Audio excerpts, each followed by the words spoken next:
पाकिस्तान ने आतंकवादी हाफिज सईद को भले ही नजरबंद कर दिया हो, लेकिन इसके कई कूटनीतिक और राजनयिक मामले हैं। पाकिस्तान अमेरिकी फटकार से घबराया हुआ है। उसने दबाव में यह फैसला लिया है। इसलिए आतंकवाद के असली चेहरे को छिपाने की खातिर कार्रवाई का यह मुखौटा पहनाया गया है।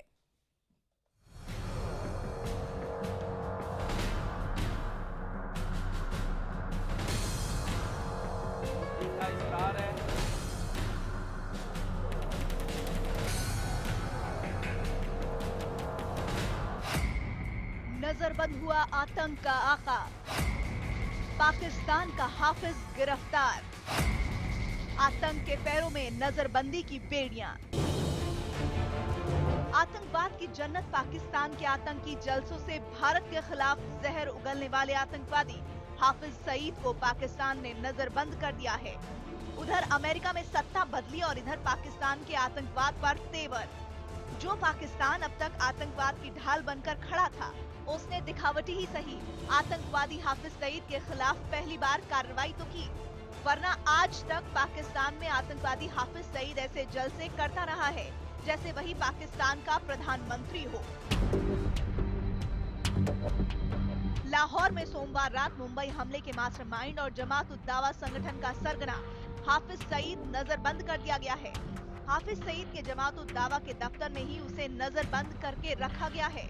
नजरबंदी के तुरंत बाद हाफिज सईद को भारत के प्रधानमंत्री और अमेरिका के राष्ट्रपति एक साथ याद आए।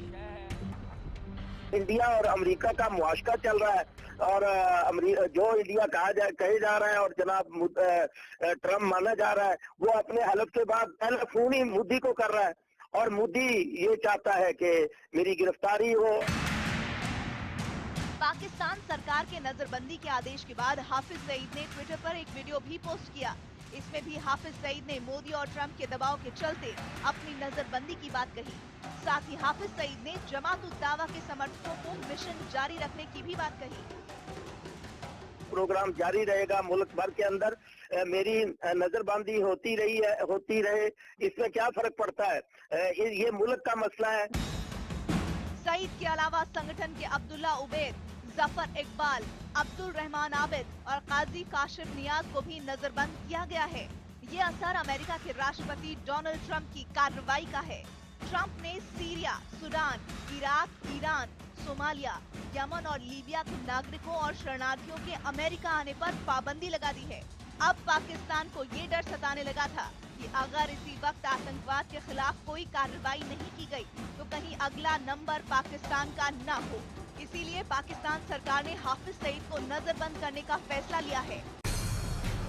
हाफिज को पाकिस्तान में खुलेआम घूमते रहने की इजाजत देने वाली पाकिस्तान सरकार भले जो कहे, लेकिन इस बार पाकिस्तानी मीडिया भी मान रहा है कि ये भारत और अमेरिका के मजबूत रिश्तों का ही असर है कि हाफिज सईद को नजरबंद किया गया है।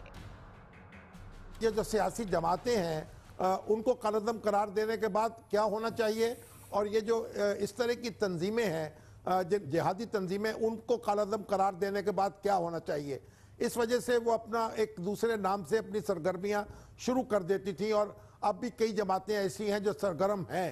तो अब लगता यह है कि उनके सरकर्दा अफराद जो हैं उन पर तो पाबंदी लगेगी और वो उस तरीके से मुतहर्रक नहीं रह सकेंगे। अब मेरा ख्याल है जमात उद दावा के जो हजरात हैं उनको भी इसका एहसास है, वो कोई एहतजाज करने का प्रोग्राम नहीं रखते और मेरा ख्याल है कि वो इन पाबंदियों को एक बोझल दिल के साथ कबूल कर लेंगे। हाफिज सईद की गिरफ्तारी का आदेश पाकिस्तान के गृह विभाग की ओर से जारी किया गया। ये आदेश अमेरिका की कड़ी फटकार के बाद दिया गया। ट्रंप प्रशासन ने भी इस्लामाबाद को स्पष्ट तौर पर कहा है कि अगर उन्होंने जमात उद दावा और हाफिज सईद के खिलाफ कार्रवाई नहीं की तो पाबंदियों के लिए तैयार रहे। अमेरिका की इस फटकार के बाद पाकिस्तान ने हाफिज सईद को आतंकवादी मानते हुए नजरबंद तो कर लिया है। अब सवाल ये है कि क्या पाकिस्तान हाफिज सईद को कानून के हवाले भी करेगा।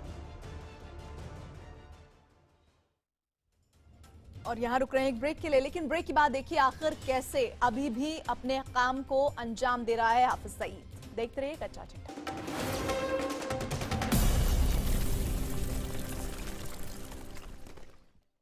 Welcome back. पाकिस्तान ने हाफिज सईद को नजरबंद भी किया है, तो उसी के घर में, लाहौर के इस घर से हाफिज सईद अपने पूरे नेटवर्क के साथ जुड़ा हुआ है। यहां उसे तमाम सुविधाएं भी मिल रही हैं।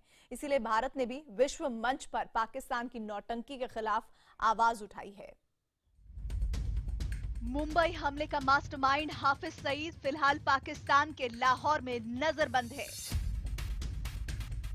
ये तो तय है कि पाकिस्तान ने ये कार्रवाई भारत के दबाव और अमेरिकी फटकार के बाद की है, लेकिन सवाल ये है कि क्या हाफिज सईद की नजरबंदी महज दिखावा है या फिर असल में पाकिस्तान आतंकवाद के खिलाफ कोई ठोस कदम उठाएगा। डोनाल्ड ट्रंप के इस्लामिक कट्टरपंथ पर कड़े रुख के बाद पाकिस्तान सरकार ने आतंक के आका के पैरों में नजरबंदी की बेड़ियां भले डाली हैं, लेकिन वो नजरबंदी में रहकर भी आतंकवादी गतिविधियों को अंजाम देता रहेगा। वो तो अपने घर में है जनाब, वो डिटेंशन क्या है? तो यानी पाकिस्तान सरकार और सब मिलकर, हाँ बिल्कुल धोखाधड़ी, इससे कोई मतलब नहीं। ये दस्तावेज पाकिस्तान की खोखली कार्रवाई का सबूत है। दरअसल हाफिज सईद को चौबुर्जी की मस्जिद कदसिया से गिरफ्तार करने के बाद लाहौर पुलिस उसे उसके घर 116E जौहर टाउन लाहौर लाई और उसे यहीं नजरबंद कर दिया गया। जाहिर है कि ये कार्रवाई महज दिखावे के लिए की गई है। हाफिज सईद को उसके घर के अंदर तमाम सुविधाएं मुहैया है। वो घर के अंदर से ही अपने लोगों के साथ संपर्क साधकर आतंकी गतिविधियों को अंजाम दे सकता है। ऐसे में भारत चाहता है कि पाकिस्तान सिर्फ दिखावे के लिए नहीं, बल्कि असल में हाफिज सईद पर कार्रवाई करे। प्रोसिक्यूट होना चाहिए। डिटेंशन तो मेरा आई वॉच है, और ये आई वॉच इसलिए है ताकि दुनिया को दिखाएं कि वो टेररिज्म के खिलाफ है, वो विशेषकर अमेरिका को। नहीं तो वो सूची में नहीं डाल दे, लेकिन उसको सूची में डालना चाहिए। जो पाकिस्तान अब तक ये मानने को तैयार नहीं था कि हाफिज सईद का आतंकवाद से कोई लेना देना है, उस पाकिस्तान ने हाफिज सईद को नजरबंद तो कर दिया है। दरअसल पाकिस्तान आतंकवादी देश घोषित होने से डरा हुआ है। नजरबंदी के बाद पाकिस्तान के ऊपर भारत और अमेरिका की ओर से हाफिज सईद पर कानूनी कार्रवाई करने का दबाव बना हुआ है। अगर अब पाकिस्तान ऐसा नहीं करता है तो उसके आतंकवादी देश घोषित होने का खतरा भी मंडरा रहा है। टेररिज्म के ऊपर जो एकदम प्रेशर बढ़ा है और पाकिस्तान को भी अंडर स्टडी रखा हुआ है, ये उसी के ही खतरे के डरते हुए इन्होंने ये एक्शन लिया है। पाकिस्तान को भारत अब तक कई ऐसे दस्तावेज सौंप चुका है जिसमें हाफिज सईद के कई आतंकी हमलों में शामिल होने के ठोस सबूत हैं। मुंबई हमले पर सौंपे गए डोजियर में हाफिज सईद के शामिल होने के सबूत हैं। हाफिज सईद के वॉइस सैंपल भी सबूतों के तौर पर सौंपे गए हैं, जिनमें हाफिज सईद आतंकवादियों को कराची में बैठकर निर्देश दे रहा था। इसके अलावा संसद हमले में भी हाफिज सईद के शामिल होने के सबूत हैं। इसके अलावा भी हाफिज सईद भारत में कई आतंकी हमलों को अंजाम दे चुका है। उसको हमारे देश को सौंपना चाहिए, पाकिस्तान को धमकी देना चाहिए, पाकिस्तान से आग्रह नहीं करना चाहिए, और पाकिस्तान हमारी धमकी की लापरवाही करेगी तो फिर हमें तैयारी करनी चाहिए पाकिस्तान को चार टुकड़ा करने की। फिलहाल पाकिस्तान भले ही हाफिज सईद पर दिखावे के लिए कार्रवाई कर रहा हो, लेकिन अपने लिए ढाल के तौर पर चला ये दाव पाकिस्तान के लिए तलवार भी साबित हो सकता है। ट्रंप प्रशासन पाकिस्तान के खिलाफ पहले ही सख्त रुख अपनाए हुए है। आने वाले समय में अगर पाकिस्तान आतंकवाद के लिए कठोर रुख नहीं अपनाता तो ये उसे महंगा भी पड़ सकता है। बहुत सालों तक पाकिस्तान ने अमेरिका की अनेकों एडमिनिस्ट्रेशन को बेवकूफ बनाया है। उनसे जहाज लिए हैं, उनसे मिलिट्री इक्विपमेंट लिया है, पैसा लिया है वास्तव में टेररिस्ट ग्रुप्स के खिलाफ कार्रवाई करने के लिए, लेकिन बजाय उनके खिलाफ कार्रवाई करने के लिए उसी पैसे को, उन्हीं वेपन्स को इस्तेमाल किया है। पाकिस्तान फिलहाल नजरबंदी की नौटंकी खेल रहा है, लेकिन अगर आने वाले दिनों में उसने हकीकत में आतंकवाद पर लगाम नहीं लगाई तो उसके बुरे दिन शुरू होने वाले हैं।